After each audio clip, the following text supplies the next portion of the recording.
Hey, what's up, everyone? This is Jason Tucker, and this is WP Water Cooler, episode number 361, How to Client-Proof a WordPress Website.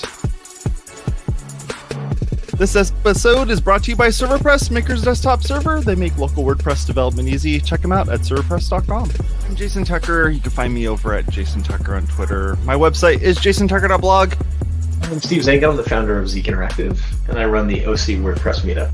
I'm Sadie Reed. I make WordPress, teach WordPress, preach WordPress at Sadie Reed Media on all the things. My name is Russell Aaron. I do things with WordPress in Las Vegas. It's Jason Cosper, aka Thought Mullenweg.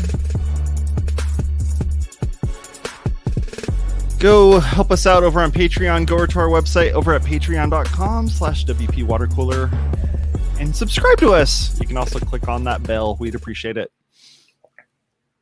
How's it going, everybody? I don't know what to do now. I know, right? We're all grown up. Oh, We're all grown up. All I can think is ring my bell. You can ring my bell. Ring my bell. Play your phone again, Say. Play your phone. All my different versions of me. I'm Say Reed. I'm Say Reed. I'm Say Reed. I'm Say Reed. Was that a question mark at the end? I'm Say Reed? I'm Say Reed. Maybe. Allegedly. I'm Say Reed. So You know, today- I gotta tell you, Yeah. Jason. Normally our intros take like 7 minutes, right? You've made it 30 seconds. It's so efficient. What are we gonna do? What are we gonna do with that extra 7 minutes? We're going to talk about the intro. We've got 6.5 minutes to fill now. oh, We're going man, to just I meta know. discuss the intro Yeah, instead. yeah. At least this time. So yeah, we're gonna talk about client proofing a WordPress website. I know this is a topic that's near and dear to our hearts because for part of it, I would imagine that it might be a revenue stream where the client breaks the website. Now you're gonna have to go and fix it for them.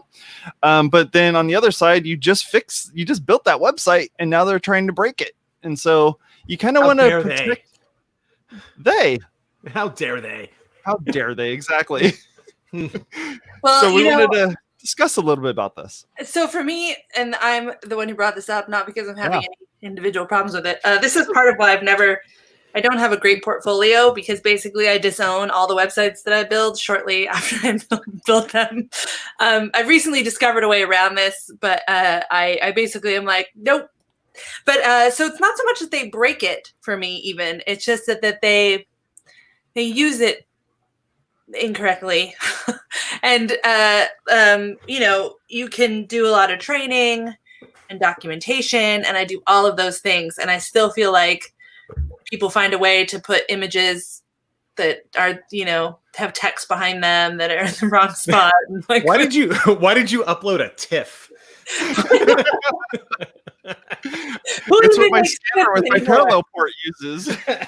I mean, you can put image size caps on and like instant compression, and so we can talk about all those things that you can do to like kind of prevent that from happening, because those are really important. But you can't help someone upload a picture that is a good picture, like that should go there, right? Like that. Hey, maybe text on text isn't the best look for a banner.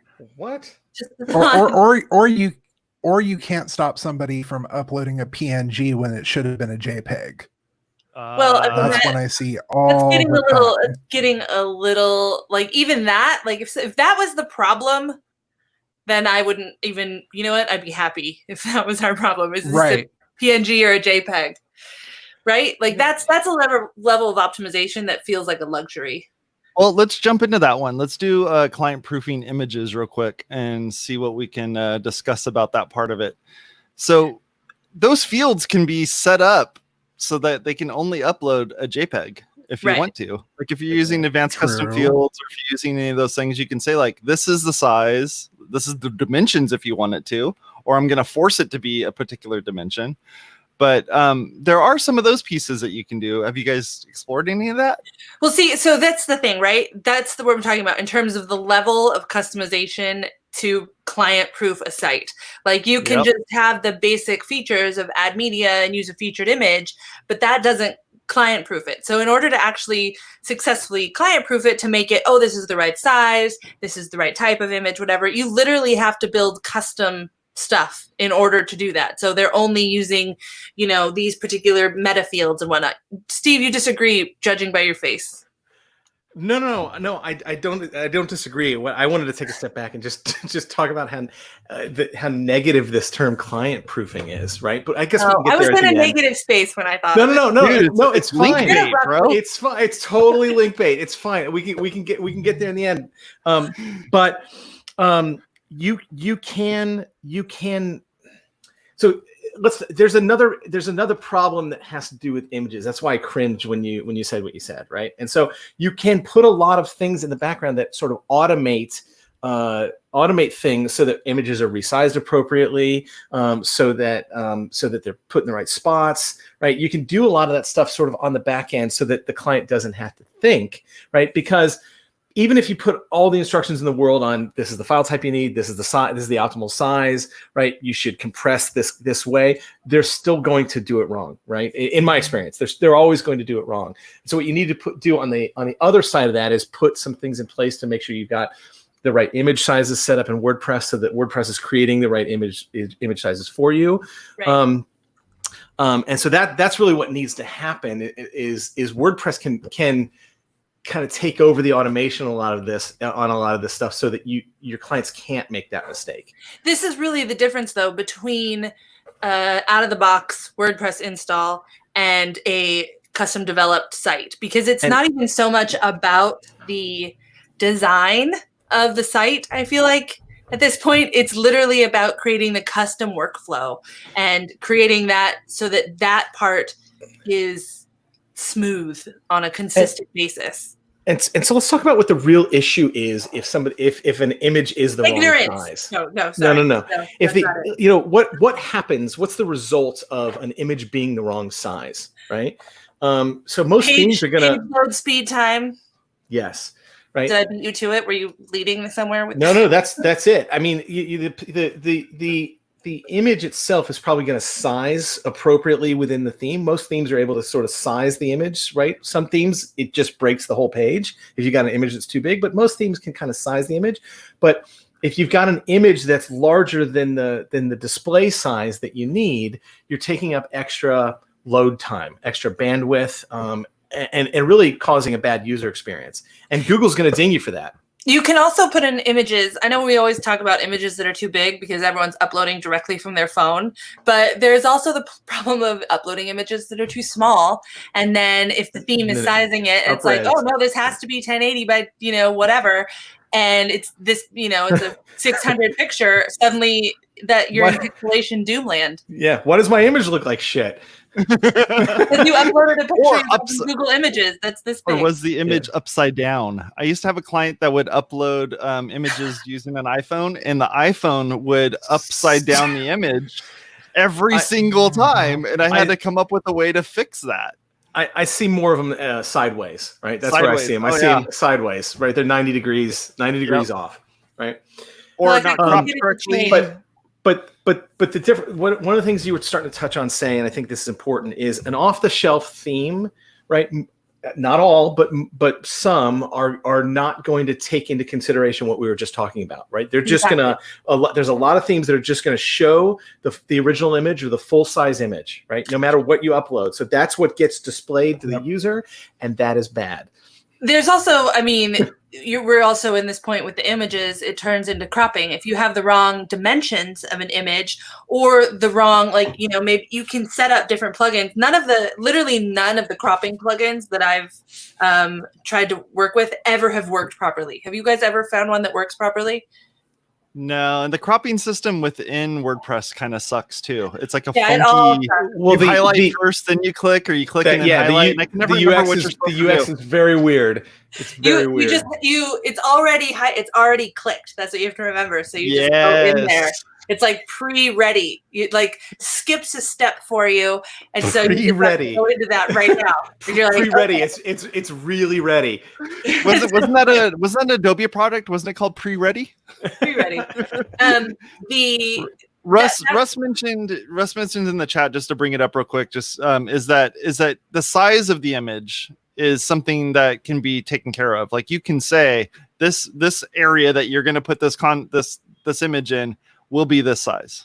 Right, but are you using a pre-sized version of that WordPress is sizing, or is it taking the 1920 by whatever 800 image and trying to make it into a 300 thumbnal?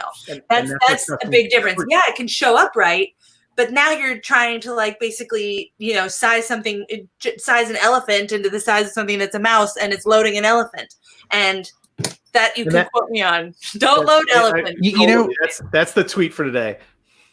That's it. Where I see a lot of this happening is something that's very popular with site owners is Unsplash.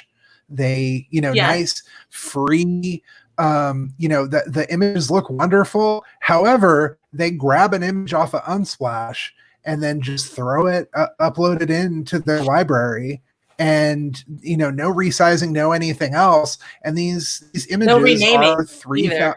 No renaming, and these images are 3,000 pixels, at least, sometimes 6,000 or higher, 300 DPI, like stuff that's not web ready or anything else. And they're just weighing down their page, and then they come to someone like me who works in site performance and go, "Why is my page slow?" Wow. Well, so this just is us bitching again instead of talking about actually how to fix that. We do this a lot. But what? Is that new? So I think what you're talking about, Steve, is really important in terms of making it so that WordPress is actually uploading and changing the actual pre-created thumbnail sizes, small, thumbnail, medium, large, that WordPress makes when it uploads a picture, so that it is the right size for what the site is using. Because then you can specify, I want it to use a medium here, and it's going to always be the right size. You're not going to have to do that a lot with a lot of themes anyway, because the medium is going to be 300 by 400 or whatever it is. And then the size of the picture in the theme is, 500 by 600 or whatever it is. But a well-designed theme will define those image sizes up front, right? And use the appropriate image size in the appropriate place. WordPress has that built in. You can define custom image sizes in the back end, and it'll do all the cropping and compression for you, so you don't have to think. But most off-the-shelf themes don't do that. Yeah, the cropping is still a problem, because if a client picks a picture that is, heavy on the right-hand side and you are cropping from the middle, this is where I was also getting frustrated. There are certain points where you cannot proof the site. You can only offer so much guidance, and then you just have to be like, all right, well, I guess that's your flyer that you're putting up with text behind your text. And, it's the right size and it's loading properly, but it looks insane. Let's get into content real quick, if we can, because I'd like to at least chop this up so we talk about more than just images. Are you moving us along?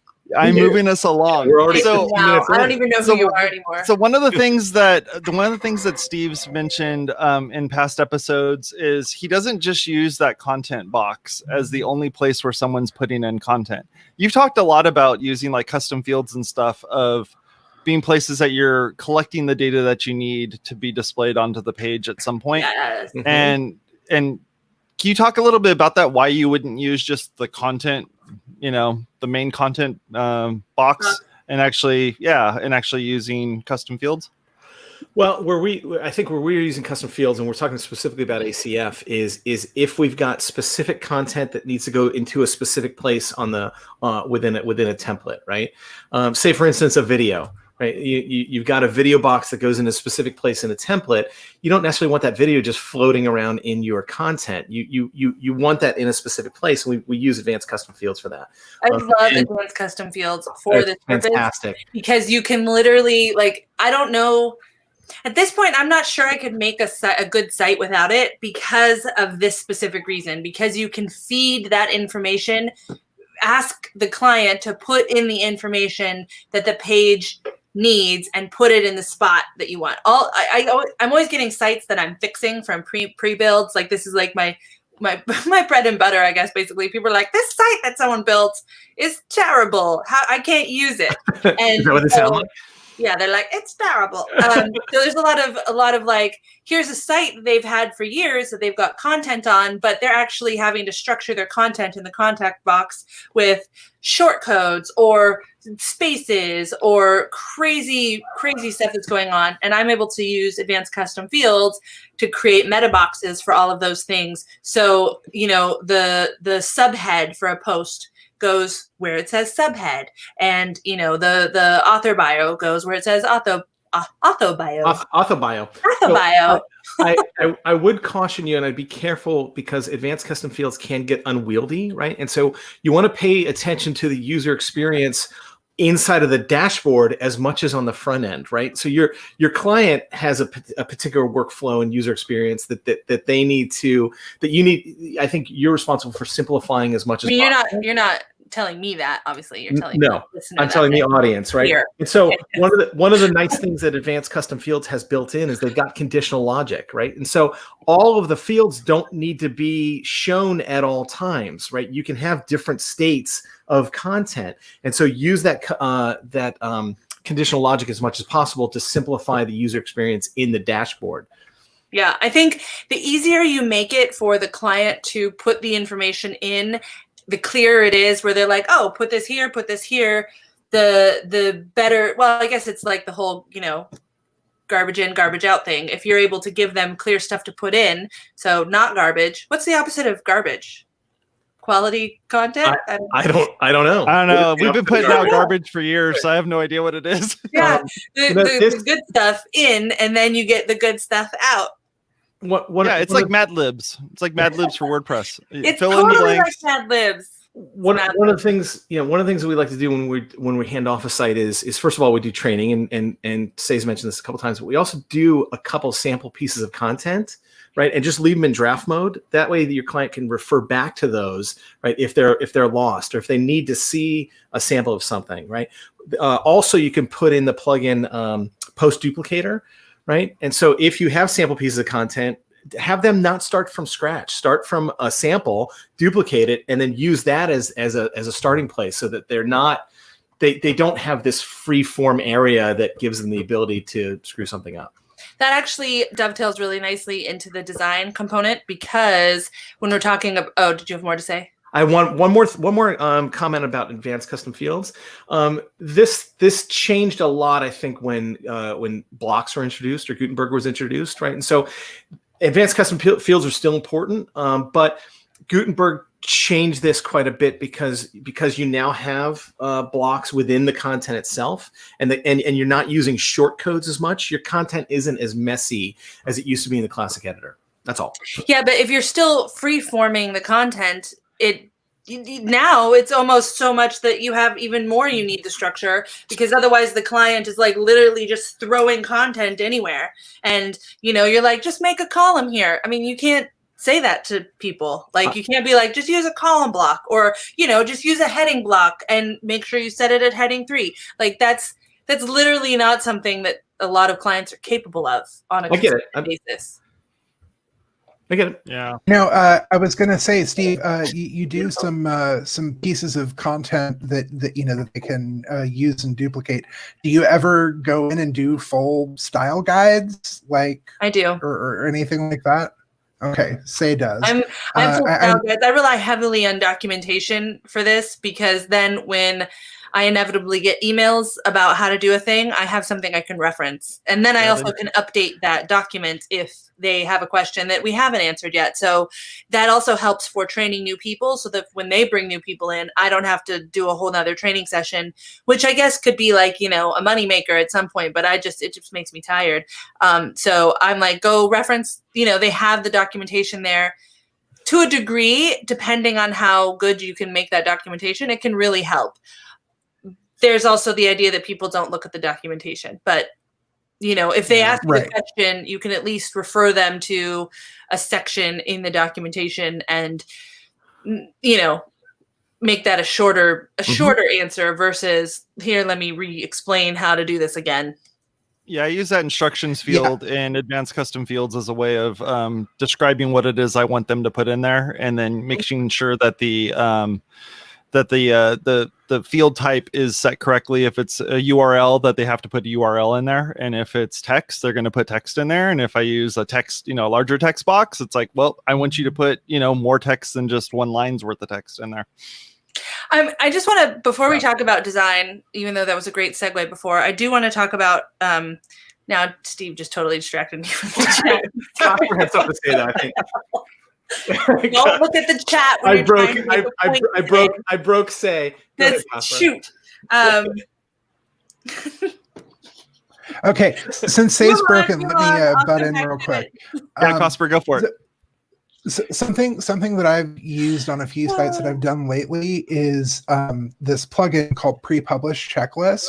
I'm not sure if either of you or any of you have used it before, but basically it allows you to set up a simple checklist that shows up in the little side column on the block editor that you can check off. So I've set make sure that the slug is the slug that I want it to be on the site.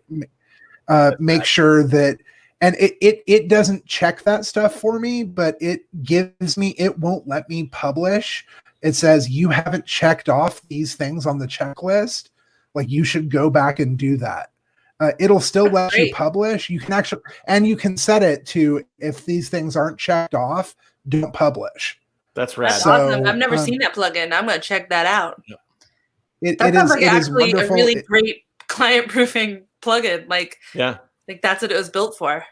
That's awesome. I remembered what I was going to say before Steve over here distracted me with his snarky comments. That this is, so, you can load in a site with a theme and have, especially now with Gutenberg and the Gutenberg library, you can load up designs. You can get all that stuff done fairly quickly. Like, you can assemble a site fairly quickly. And I just think that this is really what a lot of web development in terms of custom coding and all that, not what I'm talking about, but in terms of building websites and building a website that works for a business, I think that this type of customization, filling out the instructions fields, having that correspond to documentation, having a style guide, having a clear understanding of the workflow when you are publishing that corresponds to what's happening in the fields on the post page.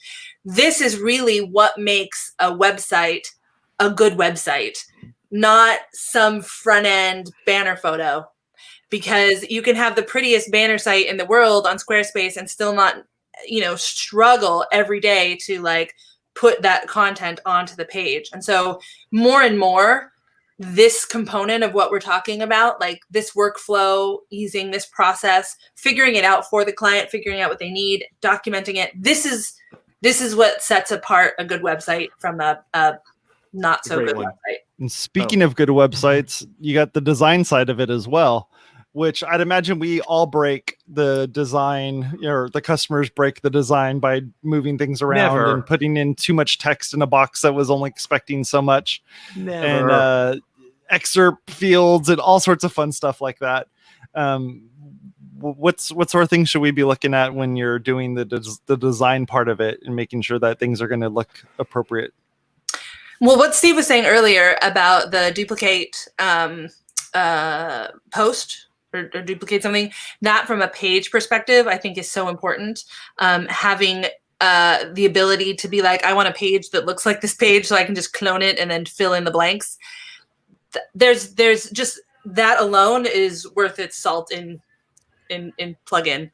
There are various. So for that, what? So it works. Say for that, do you do like Steve does with example posts and set up like, here's some page templates and as a draft or something? Well, most of the sites that I work with, like I said, are sites that already have content and that already exist. Steve does a lot of new builds. I do a lot of rebuilds, where people come to me and they're like, "It's broken, fix this."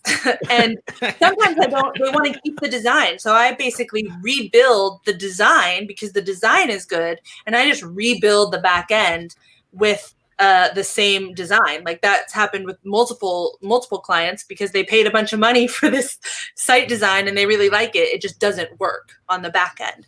So, I would make if I was starting with a brand new site, I would absolutely make. I wouldn't launch a site without that content anyway. So I don't think you should launch a site with no blog posts, for example, or a missing section that you're going to fill in later. I tell all my clients, if you're going to fill this section in later, you should not have the section, because it's just going to sit there and be empty for the rest of forever. So I don't really let clients launch with empty sections. So that sample content would be just content for my uses. Yeah. So go ahead, Steve. No, go for it, Steve. I was just going to say at the beginning of all this thing, I sort of took issue with the term client proofing, right? I get it. And I was saying it's a little bit negative. This is an opportunity, right? This is an opportunity for freelancers and agencies, right, to do maintenance, right? This is what maintenance is for. And so there's also that. I tend to set the expectation at the beginning of every project and just let them know, hey, listen, we're setting this up. You have a content management system. You can do all this stuff, right? But this can be a lot to maintain, right? And there are challenges, and you can break things, and there's a lot of things that could possibly go wrong, right? We're here to help. We're here as you need us. If you want to do it yourself from here on out, have at it, right? But there is an opportunity to kind of educate your client as to what they're going to experience when you launch their website, and what maintenance is supposed to look like, right? Because ultimately, the result of this is if your client starts doing something and they break something, or they're having a bad experience, right? A couple things are going to happen. They're either going to call you and tell you to do it, or they're just going to leave the site alone and it's never going to change, right? And that's bad. That's bad. And that's really bad. And you don't want that. And so I if think you're a good developer, a lot of developers actually don't care. They build a site, the client never touches it again or can't use it, and they ghost and they're out of there. But I mean, those are the people who then come to me and are like, we need your help. And frankly, there's it's better off. You're better off not having a website at all at that point if it's never going to change, right? You're better off just spending your time doing social media or something else.